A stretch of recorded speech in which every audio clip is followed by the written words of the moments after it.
Iran, formerly known as Persia, is a land rich in biblical history.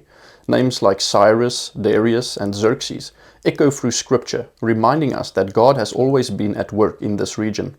Once the heart of the mighty Persian Empire, it was also the birthplace of Zoroastrianism.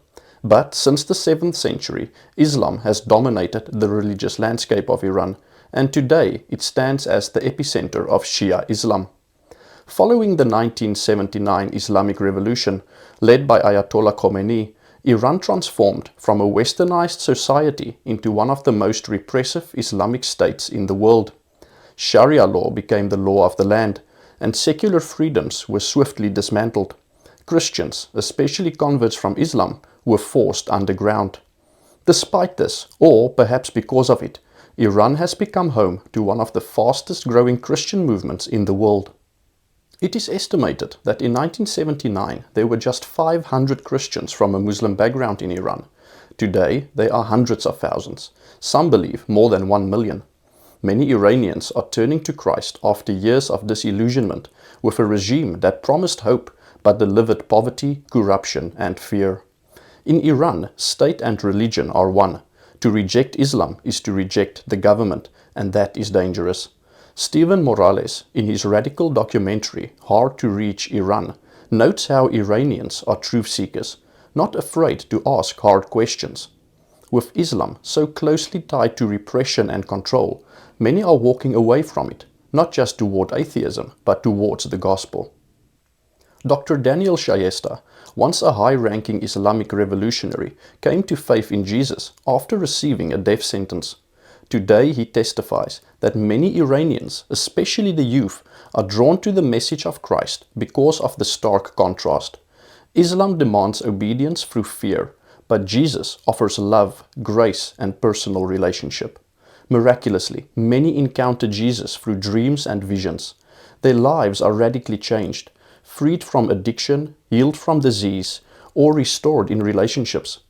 Despite censorship, Christian content reaches them through satellite TV, social media, VPNs, and Bible apps in Farsi. But the risk is real. Owning a Bible is illegal.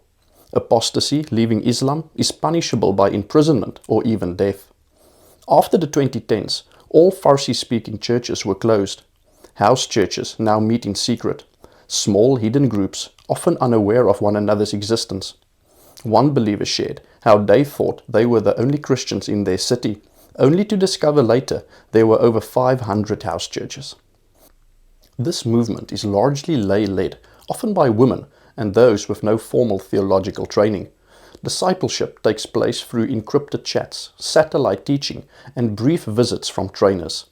The decentralized nature of the movement makes it harder for the regime to crush it entirely, but persecution remains fierce. Believers face arrest, torture, job loss, exclusion from education, and social rejection. Yet still they follow Jesus. The Iranian government views Christianity not only as a religious threat, but a Western cultural invasion, especially dangerous because it's spreading among Persian-speaking Iranians. To the clerical elite, this undermines the Islamic identity of the nation and threatens their grip on power. Nima Alizadeh, a former Iranian national basketball player, now helps train church leaders and translate gospel resources. He says the greatest need in Iran is sound doctrine. While hunger for truth is great, much theology comes from satellite TV, where the prosperity gospel and Western models often mislead. The church in Iran needs contextualized biblical discipleship. Luke Harper, a strategist with Radical, agrees. While the church is growing, leadership and depth remain major challenges. He urges us to pray for strong shepherds to rise up and disciple the next generation. Not everyone is turning to Christ, though. A significant number of Iranians are also turning to atheism. According to a 2020 poll, nearly 9% identified as atheist. We must pray that they do not exchange one darkness for another, but instead encounter the true light of the world, Jesus Christ. In 2024, amid escalating conflict with Israel, persecution intensified. Following a brief war and a ceasefire in June 2025, Iranian authorities arrested 43 Christians across 21 cities. As the regime becomes more paranoid and controlling, the church suffers, but it also shines. Iran is a spiritual battleground, but Jesus is winning hearts. Let us not forget our brothers and sisters there. The light shines in the darkness, and the darkness has not overcome it. Please join us in prayer. Pray for the church in Iran to stay strong, to keep their focus on Jesus, the author and perfecter of their faith, and to remain faithful despite severe persecution. Pray for good leadership in the church, and for the people who are supporting the church from the West to have wisdom, to deliver sound doctrine, and to disciple God's people well. Pray for persecuted Christians who are mistreated and in prison. Hebrews 13 verse 3 says, "Continue to remember those in prison, as if you were together with them in prison, and those who are mistreated, as if you yourself were suffering."